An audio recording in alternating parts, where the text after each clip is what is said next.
Disembuhkan, dibaharui.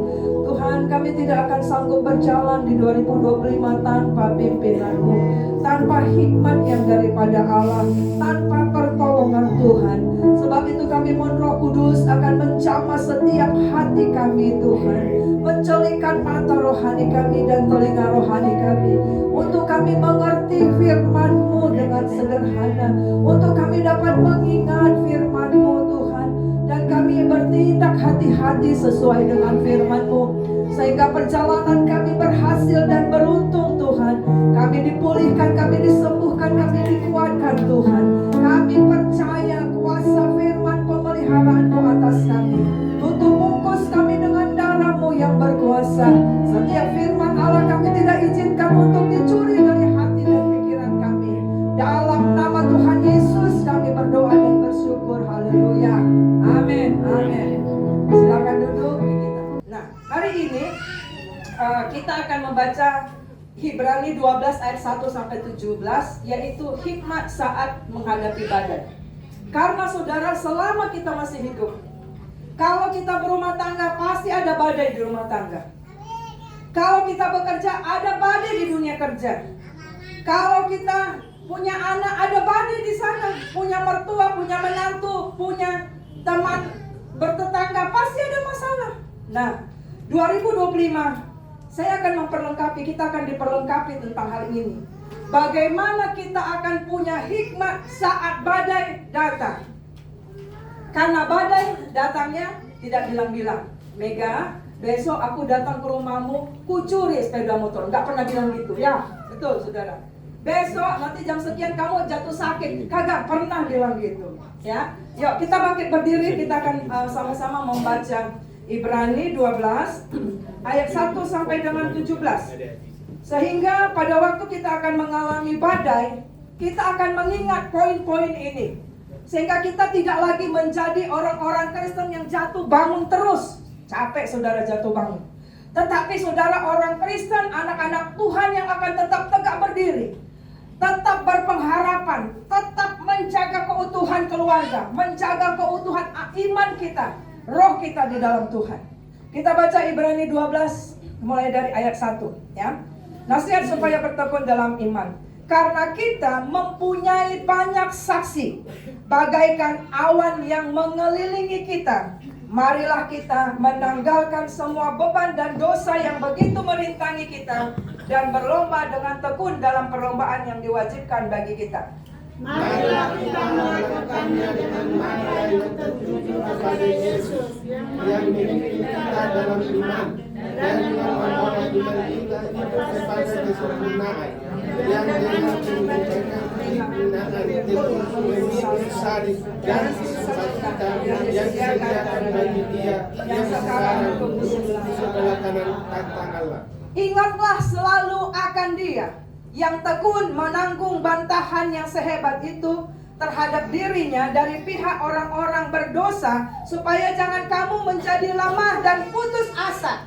Dalam pergumulan kamu melawan dosa, kamu belum sampai mencucurkan darah. Dan sudah lupakah kamu akan nasihat yang berbicara kepada kamu seperti kepada anak-anak? Hai anakku, janganlah anggap enteng didikan Tuhan, dan janganlah putus asa apabila engkau diperingatkannya. Karena Tuhan mengajar orang yang sesungguhnya, dan Dia menyesal orang yang sebagai anak. Jika kamu harus menanggung ganjaran, Allah memperlakukan kamu seperti anak. Di manakah terdapat anak yang tidak dihajar oleh ayahnya? Tetapi jika kamu bebas dari ganjaran yang harus diderita setiap orang, maka kamu bukanlah anak, tetapi anak-anak gampang. Selanjutnya dari ayah kita yang sebenarnya kita beroleh ganjaran, dan mereka kita hormati. Kalau demikian, bukankah kita harus lebih taat kepada Allah, kepada Bapa segala roh, supaya kita boleh hidup? Sebab mereka mendidik kita dalam waktu yang pendek sesuai dengan apa yang mereka anggap baik. Tetapi Dia mengajar kita untuk kebaikan kita, supaya kita boleh bagian dalam kekudusannya. Memang tiap-tiap ganjaran pada waktu ia diberikan tidak mendatangkan sukacita, tetapi duka cita. Tetapi kemudian ia menghasilkan buah kebenaran yang memberikan damai kepada mereka yang dilatih olehnya. Sebab itu buat yang menerima dan yang goyah. Dan luruskanlah jalan bagi kakimu, sehingga yang pincang jangan terpelecok, tetapi menjadi sembuh. Bersalah dan janganlah kudusan, sebab tanpa kudusan tidak seorang pun akan melihat Tuhan. Jagalah supaya jangan ada seorang pun yang menjauhkan diri dari kasih karunia Allah, agar jangan tumbuh akar yang pahit, yang menimbulkan kerusuhan dan yang mencemarkan banyak orang. Janganlah ada orang yang menjadi jauh atau yang mempunyai nafsu dan rendah seperti Esau, yang menjual harga seluruhnya Yang terakhir sama-sama. Sebab kamu tahu bahwa kemudian ketika ia hendak menerima berkat itu, ia ditolak sebab ia tidak beroleh kesempatan untuk memperbaiki kesalahannya, sekalipun ia mencarinya dengan mencucurkan air mata. Silakan duduk, saudaraku yang terkasih dalam nama Yesus. Sekali lagi di 2025, marilah kita menjadi jemaat, menjadi pelayan, menjadi anak-anak Tuhan yang punya hikmat saat badai datang. Amin, saudara. Dan kita akan belajar nanti dari perikop yang kita baca pada pagi hari ini. Saudara, badai hidup itu datang tiba-tiba. Bisa pada saat kita bergembira, lagi pesta, kemarin ada yang mau pesta, ponakannya, ya. Tapi rupanya keluarga itu sudah berpisah, Jadi ayahnya tidak diizinkan untuk memberi ulos kepada anaknya yang borunya yang mau kawin. Gak ada sukacita. Padahal gembira seharusnya anaknya menikah, ya kan? Menjadi masalah. Lalu bisa juga pada saat kita kumpul keluarga, mungkin tahun baru, datang tamu. Nah, mungkin karena masih banyak piring yang belum dicuci, tamu sudah datang.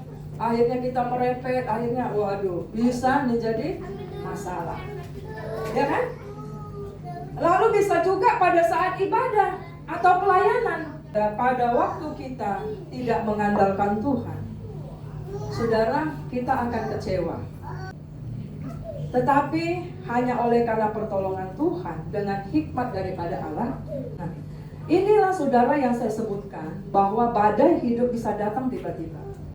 Jadi saudaraku yang terkasih, bagaimana kita akan punya hikmat ketika kita badai itu datang? Kepada setiap orang bisa datang dengan tiba-tiba. Nah, jadi ketika datang badai itu datang tiba-tiba, jangan berhenti di tengah jalan. Ya, karena iblis akan bilang, udah ngapain lagi? Ngapainlah kamu ngabisin duit pergi, kan bensin kan mahal ya? Bensin, kita lagi doakan, kita beli lagi sesuatu, ngapain? Jauh-jauh. Akhirnya kamu dalam kondisi begini masuk ke kantor polisi. Kadang iblis akan mengintimidasi kita seperti itu. Ya.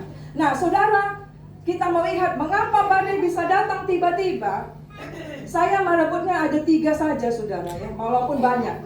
Yang pertama adalah iblis akan selalu cari kesempatan untuk dapat mencuri sukacita kita. Dalam kondisi itu sukacita kita terganggu gak? Terganggu lah, ya kan? Mencuri sukacita kita, damai sejahtera kita, kekuatan kita. Karena dikatakan apa? Iblis itu selalu keliling, mencari orang yang dapat dilulurnya. Nah, contohnya apa, saudara? Adam dengan Hawa.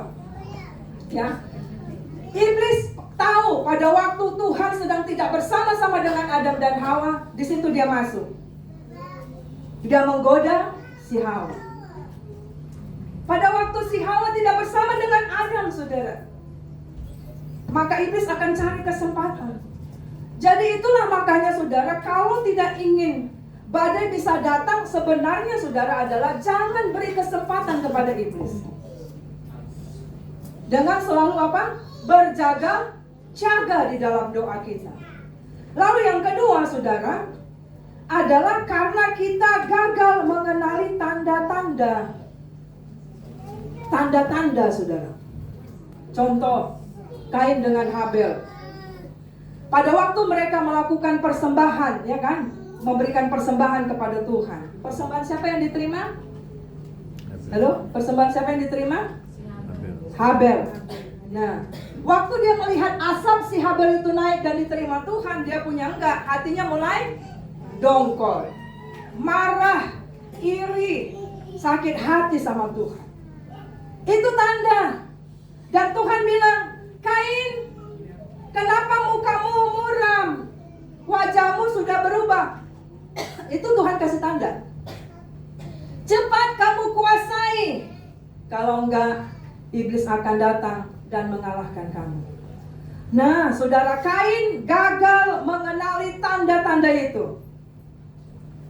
Jadi bagaimana, saudara, akan terjadi, saudara, pada waktu muka saudara berubah, hati kita tahu nggak, saudara, waktu hati kita sedang berubah? Halo? Tahu? Tahu? Ketika hati kita mulai terganggu, tahu? Mulai tersinggung, tahu? Pada saat itu Tuhan katakan, kenali tanda itu, kuasai. Tapi kita kadang seperti si Kain ini, kagak mau dengar. Biar ku tunjukkan dulu, siapa dulu, aku abangan. Biar kau tahu dulu sama. Saudara, akhirnya terjadi pembunuhan. Menjadi masalah kan, betul gak, saudara? Kalau tadinya Kain itu dengar suara Tuhan dan mengatakan, kenapa mukamu berubah? Hatimu mulai panas, cepat kuasai Kain. Tuhan sudah ingatkan. Tapi Kain kagak mau. tahun 2025 saudara, mari kita akan mengenali tanda-tanda saudara. Lalu yang ketiga adalah kenapa bisa badai gampang bisa memenuhi, menyerang kita, adalah karena kita emosian dan gampang stres dalam mengambil keputusan. Contohnya adalah Yunus saudara. Coba tampilkan slide yang berikutnya. Yunus saudara. Ketika Tuhan bicara kepada Yunus, Yunus, kamu pergi ke Niniwe ya, khotbah buat mereka supaya mereka bertobat. Yunus emosi, dia marah, dia stres. Ngapain Tuhan suruh aku ke Niniwe? Kenapa? Niniwe itu kota yang memang jahat luar biasa. Banyak anak-anak Tuhan yang waktu itu diseret pakai kuda saudara sampai mati. Nah Yunus stres mendengar berita itu. Yunus stres, kenapa aku harus menginjil ke sana? Kagak mau lah Tuhan. Nah akhirnya saudara, dia mengambil keputusan sendiri. Kemana dia saudara? Ke Tarsis. Akhirnya timbul masalah, betul nggak saudara? Terjadi badai yang luar biasa yang menyebabkan orang di kapal itu membuang Yunus ke laut. Seandainya Yunus tidak emosi mendengar suara Tuhan, tidak stres dalam mengambil keputusan, mungkin dia nggak ditelan oleh ikan. Ngerti ya saudaraku? Jadi kita orang Sumatera Utara sering seperti itu. Mari kuasai emosi dan stresmu. Jangan ambil keputusan lagi marah. Amin saudara. Sekali lagi saudara, kalau kita sedang cakap-cakap lagi kondisi marah, jangan tangkap kata-kata orang yang lagi marah. Mengapa? Halo? Mengapa? Mengapa? Karena kalau orang sedang marah dengan emosi, gak betul cakapnya, ya? Betul? Gak benar cakapnya, menyakiti aja. Mungkin keluar juga kebun binatang, padahal dia gak buat kebun binatang di rumahnya. Lalu sering kan orang sakit hati waktu gitu kan saudara? Betul? Nah tahun 2025, mari saudara, bilang dulu kiri kanan, jangan dengar, jangan simpan orang yang sedang emosi. Bilang dulu kiri kanan, ayo supaya kita bisa jaga hati. Ya. Jadi pada waktu emosi, pada waktu marah, sedang stres, biasanya omongan kagak benar, jangan didengar, jangan bawa ke dalam hati. Amin. Amin. Nah, saudara, bagaimana kita akan dapat hikmat pada waktu badai? Ya, saudara, di dalam Ibrani 12 ayat 1 kita diingatkan, saudara. Pada waktu kita mengalami masalah, mengalami persoalan, mengalami serangan apapun, saudara, pertama ingat, banyak saksi mengelilingi kita. Orang akan melihat saudara dengan saya. Seperti yang saya cerita itu, banyak kali yang melihat. Bagaimana kita akan menyelesaikannya? Karena ada perbedaan orang dalam Tuhan dengan tidak dalam menyelesaikan masalah. Amin. Jadi maksudnya begini, pada waktu kita mengalami badai, ingat banyak saksi kelilingi kita. Jangan ambil keputusan atau tindakan yang salah.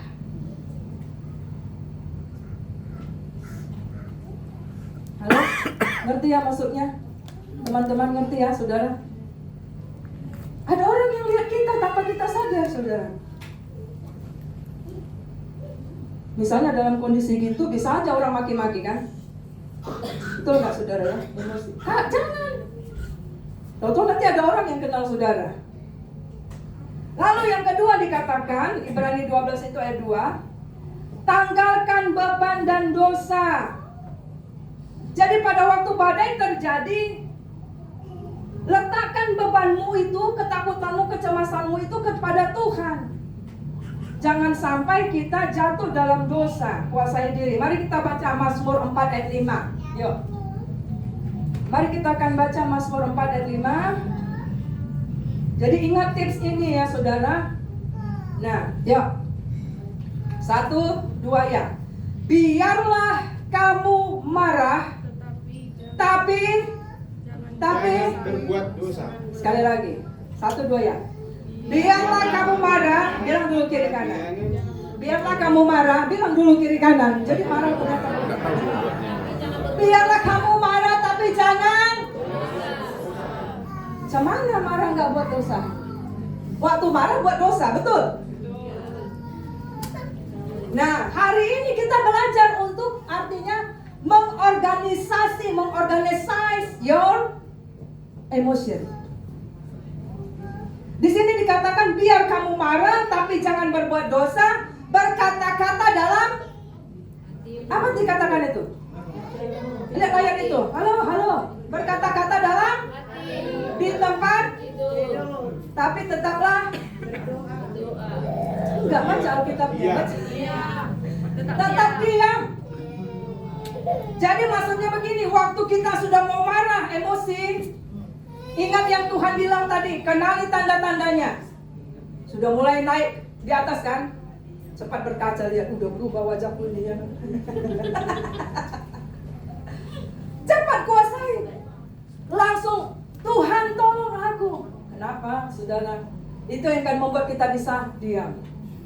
Itu saudara yang dikatakan. Yaitu poin yang kedua tadi apa saudara? Tanggalkan beban dan dosa. Jadi pada waktu kita mau meledak, pada waktu kita mau tarik itu lehernya, mau kita tumbuk, ingat firman Tuhan ini. Waktu marah jangan sampai kita buat dosa. Bagaimana caranya saudara? Ibrani 12 ayat 2 sampai dengan 4. Tetap tekun dalam doa dan iman. Jadi pada waktu terjadi perubahan-perubahan itu, cepat kuasai diri. Amin. Praktek ya. Cepat langsung, Tuhan tolong. Kuasai hatiku Tuhan. Nah ingat tadi, waktu orang sedang marah, jangan ditangkap omongnya. Amin. Jangan ditangkap omongnya.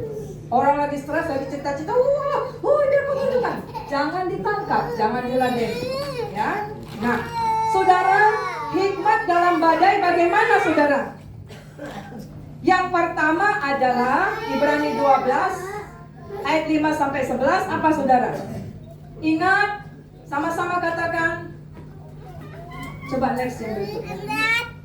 Ingat, badai pun ada karena kasih Allah bagi kita. Sama-sama katakan. Masalah ada. Semua. Masalah ada. Sakit ada. Persoalan ada. Badai ada. Tetapi itu tanda Tuhan kasih sama kita.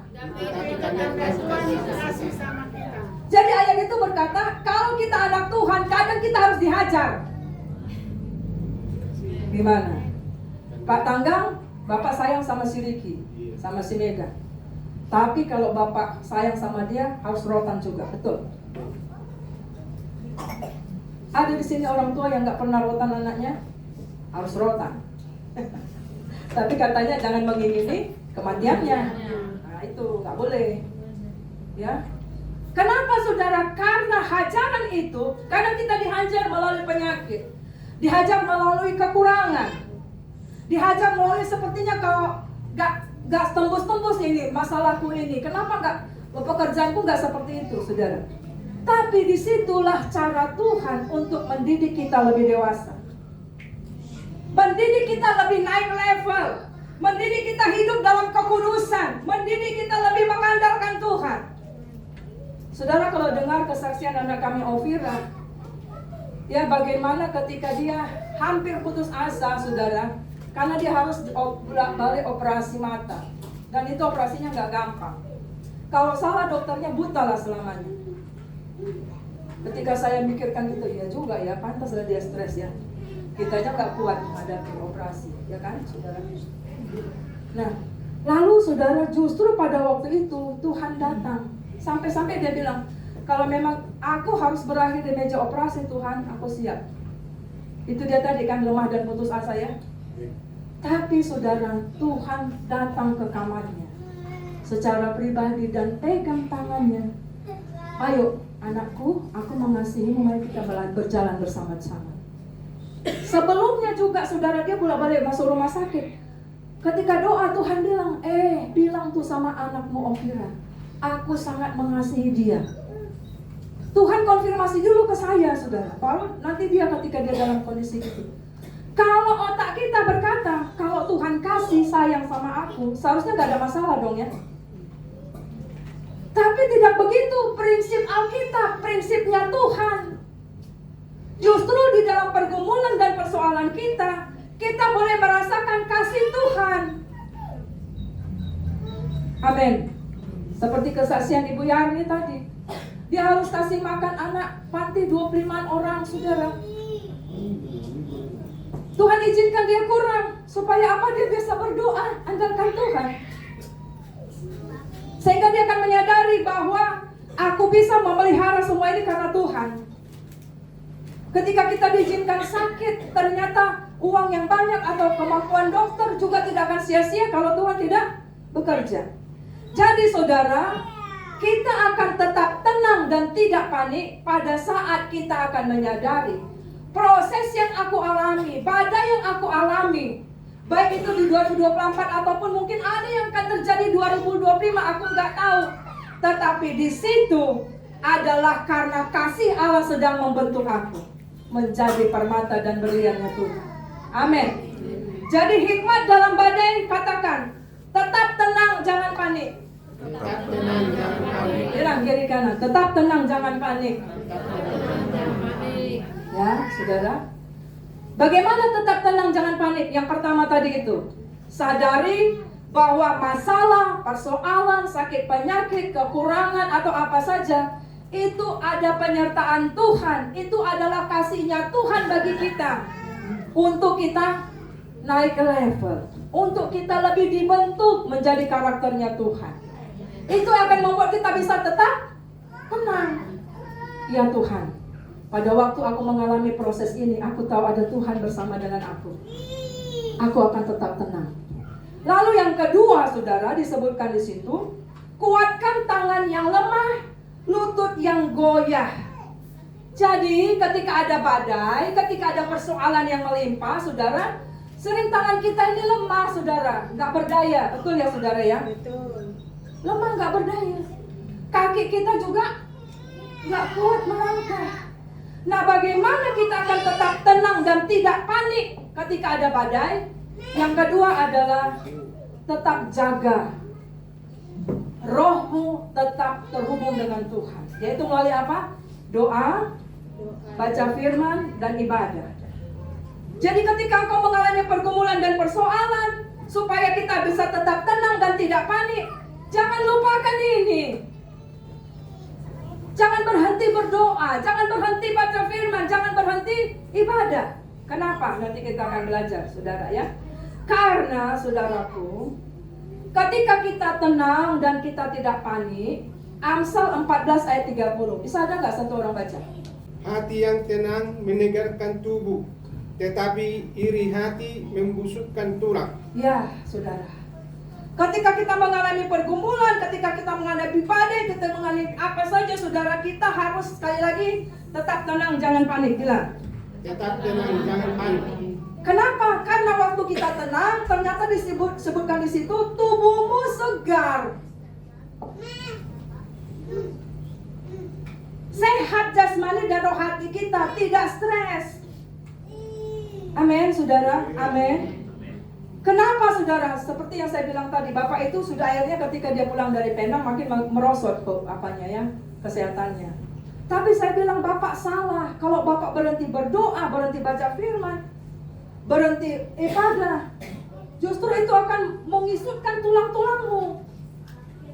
Untung dia boleh cerita semua hati dan akhirnya dia bangkit kembali, saudara. Karena itu yang akan membuat tulang-tulang kita segar, roh kita segar. Mengapa, saudara? Saya bilang sama bapak itu, Pak, kamu yang menderita kanker, walaupun kau sayang sama istrimu gak bisa gantikan kamu. Kamu harus kuat supaya efek obat itu sembuh. Baru dia sadar, saudara. Kadang-kala kita seperti itu kan, saudara. Kita lemah, lutut kita apa? Udahlah, aku berhentilah doa. Kok Tuhan seperti begitu? Kita akhirnya sampai kepada marah kepada Tuhan. Stop, saudara. Itu tidak akan membuat kita akan menang. Justru akan membuat kita panik dan kita gak ada kekuatan menghadapinya. Padahal masalah itu kita yang hadapi. Lalu saudara, Markus 6 ayat 50, ketika kita tenang dan tidak panik, itu akan melenyapkan ketakutan kita. Sebenarnya yang membunuh orang adalah rasa takut, saudara. Nah, saudaraku, tetap tenang dan tidak panik. Mengapa? 1 Petrus 4 ayat 7 berkata, ketenangan akan membuat kita bisa jaga hati untuk bisa tetap berdoa. Kalau kita tidak tenang, kita nggak bisa doa. Padahal kita perlu pertolongan dari surga. Kita nggak bisa selesaikan. Jadi perlu ketenangan, tidak panik. 1 Tesalonika 4 ayat 11 dikatakan begini, kalau kita tenang, kita bisa mengurus persoalan dengan hikmat. Amin. Mau tiba-tiba sakit, mau tiba-tiba ada berita buruk, tapi kalau ketika kita tenang, kita kuasai diri kita diberikan hikmat, kita dapat menguruskan step by step, saudara. Nah, lalu yang kedua, saudara. Tadi yang pertama, bagaimana hikmat menghadapi badai? Tetap tenang, jangan panik, sama-sama. Tetap tenang, jangan panik. Yang kedua adalah izinkan Tuhan yang bertindak, saudara.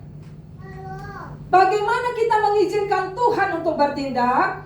Ayat itu berkata, ya, luruskan jalan yang bengkok, saudara, kaki yang terpelecok. Hidup damai dengan semua orang. Jadi, saudara, bagaimana Tuhan akan ambil alih masalah kita itu ketika kita masuk dalam pertobatan? Itu, saudara, masuk dalam pertobatan. Ketika ada badai, justru itu yang membuat kita bertobat, saudara.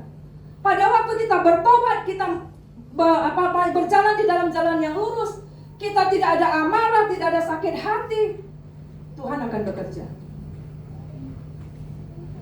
Itu yang kedua. Sama-sama yang kedua apa? Izinkan Tuhan. Sekali lagi apa? Izinkan Tuhan bertindak. Ya, izinkan Tuhan bertindak. Dengan apa? Pertobatan. Sama-sama dikatakan pertobatan.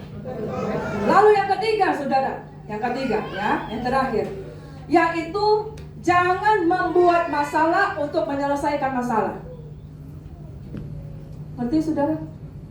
Ada masalah kita, untuk penyelesaiannya kita buat masalah yang lain. Tambah ribut, saudara. Ya, contoh yang agak sedikit ekstrim. Pada waktu itu ada seorang keluarga, anaknya tiba-tiba MBA. Lalu dia menyelesaikannya dengan misalnya menggugurkan, misalnya dengan membuang. Itu kan menjadi masalah. Jadi masalah baru, betul? Seharusnya membawa anak ini dalam pertobatan, karena resiko dia untuk bisa mati, saudara. Anak itu kalau dia hidup, dia akan menjadi orang yang tertolak. Ketika kita ada masalah keuangan, kita menyelesaikan dengan pinjol. Itu namanya menyelesaikan masalah dengan buat masalah. Hati-hati, saudara, yang pinjol itu ya, saudara, itu akan bisa dengan sampai kepada level pura-pura dia akan memberikan pekerjaan ke luar negeri. Sampai di luar negeri engkau akan terhilang, paspor dan identitas mau akan diambil, tidak bisa pulang. Hati-hati, saudara. Ketika engkau melihat di internet tentang penawaran kerja, hati-hati, di situ ada sindikat pinjol, saudara. Jadi ketika orang sudah masuk ke dalam judi online, itu tidak akan diberikan, engkau akan menang mungkin 1 kali. Lalu ketika engkau sudah berhenti, saudara, dia akan cari supaya engkau masuk lagi sana, sukar keluar.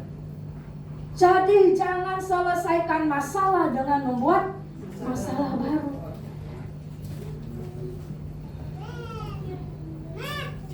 Ya, saudara, bagaimana caranya, saudara? Yaitu jangan menjauhkan diri dari kasih karunia Allah. Jangan menjual hak kesulungan. Pada waktu kita sedang terdesak, saudara, dalam kondisi yang tegang, saudara, bagaimana menyelesaikannya? Satu hal, jangan keluar dari kasih karunia Allah, karena akan menimbulkan akar kepahitan atau bahkan seperti Esau sampai dia menjual hak kesulungan. Esau karena lapar, saudara. Pulang dari berburu, lapar dia. Masalahnya hanya masalah perutnya. Tapi saudara, dia nggak pikir panjang, saudara. Gak apa-apa lah, nanti mana tahu aku mati. Mana tahu apa gunanya hak kesulungan. Padahal saudara, dalam orang Israel, kalau orang itu hak sulung, ketika dalam hal apapun dia mendapat selalu 2 bagian. Itulah makanya mengapa Yakub yang diberkati oleh Tuhan. Karena Esau menganggap sepele karunia Tuhan. Nah, saudaraku, kita lihat di sini. Di ayat yang terakhir dikatakan, sehingga pada waktu Esau menyadari aku sudah berdosa, dia mau bertobat. Ayat itu berkata dia ditolak dan tidak diberi kesempatan memperbaiki diri. Ini harus kita renungkan di 2025, saudara. Jangan sampai kita keluar dari kasih karunia Allah. Kita berhenti melayani, kita berhenti baca doa, kita berhenti baca firman. Saudara, itu akan membuat hati kita semakin penuh dengan yang tidak baik. Dan akhirnya kita bisa sampai kepada seperti Esau, meninggalkan Tuhan. Saya mau kasih contoh itu, jangan membuat masalah dengan menyelesaikan masalah. Saya mungkin pernah kasih kesaksian, dia ini anak nomor berapa ya? Nomor 5 kali. Seorang laki-laki. Keluarganya bapaknya seorang pelayan, saudara, seorang dosen, seorang pendeta. Dia merantau ke Kalimantan. Sama kami dulu teman sekolah minggu. Tapi lalu ketika dia pulang, bapaknya meninggal, saya kaget, dia menikah dengan orang seberang. Saya bilang, kenapa kamu seperti itu? Yang di dalam Tuhan gak pernah ada cocok, yang ini kok cocok. Ngerti ya, saudara? Akhirnya dia kan kehilangan hak kesulungan. Untuk apa?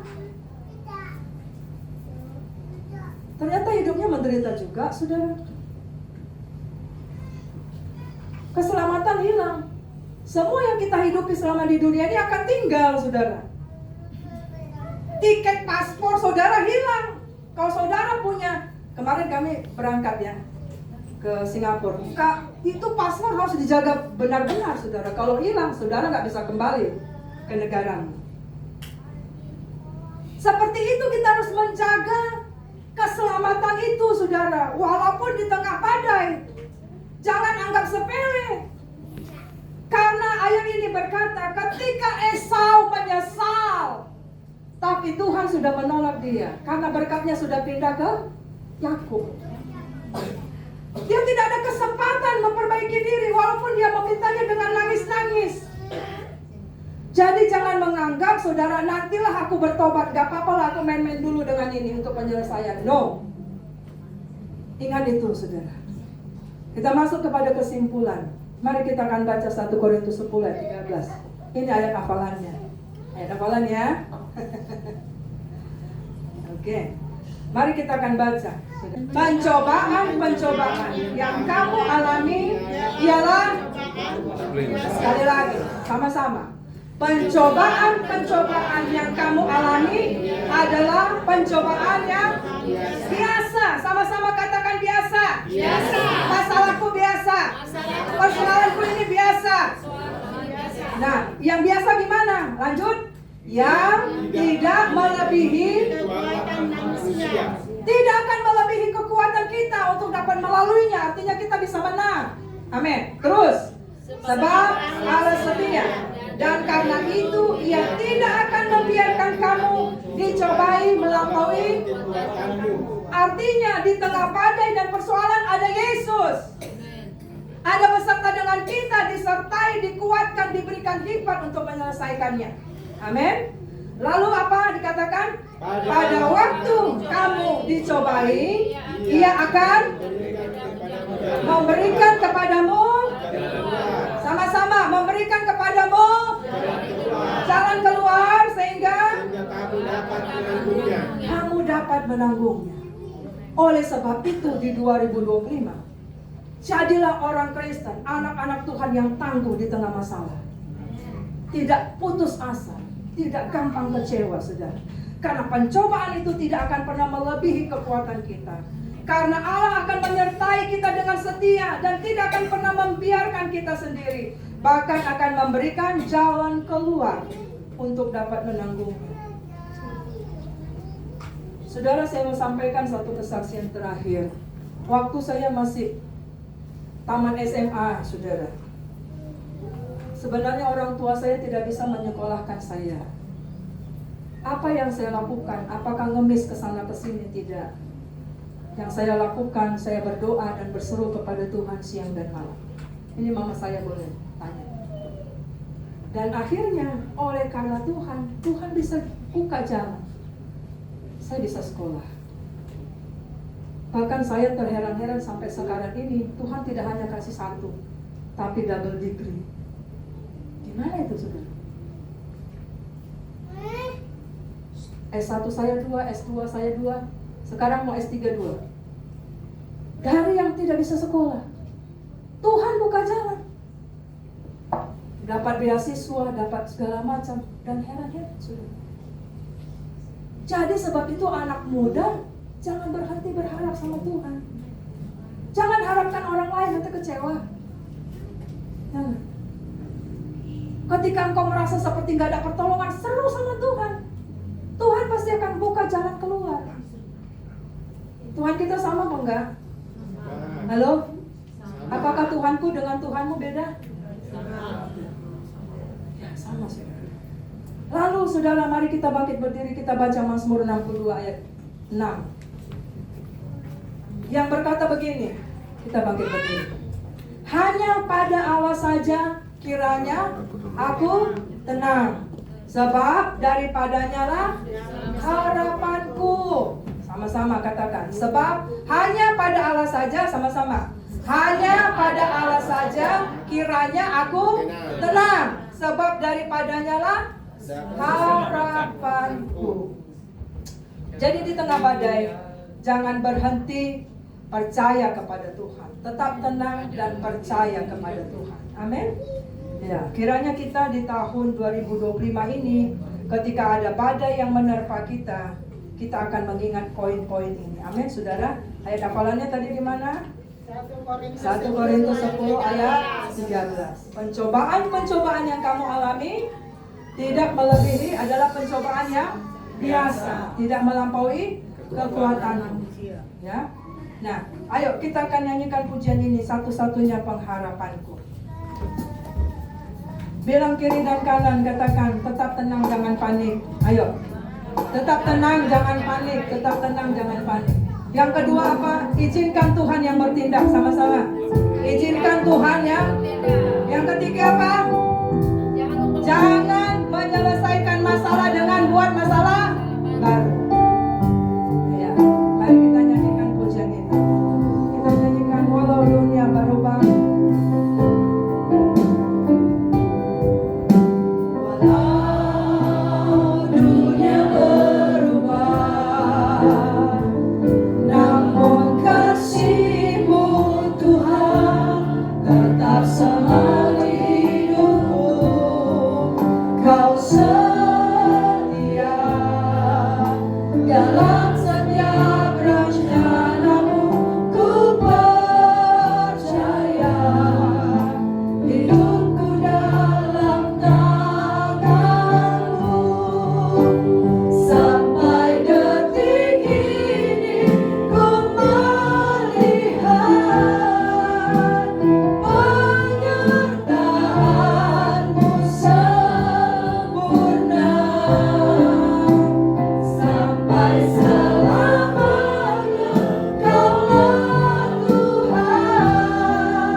kasih-Mu. Tuhan memberikan kami kekuatan sehingga kami dapat menanggungnya. Kami bisa melaluinya Tuhan. Kami bangga memiliki Tuhan. Biarlah kiranya kami punya hikmat. Hanya Engkaulah sandaran bagi kami. Maka Engkau menghindarkan kaki kami dari cerat. Karena Engkaulah yang memberikan kami kekuatan. Sehingga kami punya hikmat saat kami menghadapi badai. Terima kasih ya Tuhan. Kami akan tetap tenang dan tidak panik. Kami tetap mengizinkan Tuhan yang bertindak bagi kami. Kami tidak akan menyelesaikan masalah dengan cara kami dengan membuat masalah yang baru. Kami mohon hikmat yang daripada Allah memenuhi kami di 2020.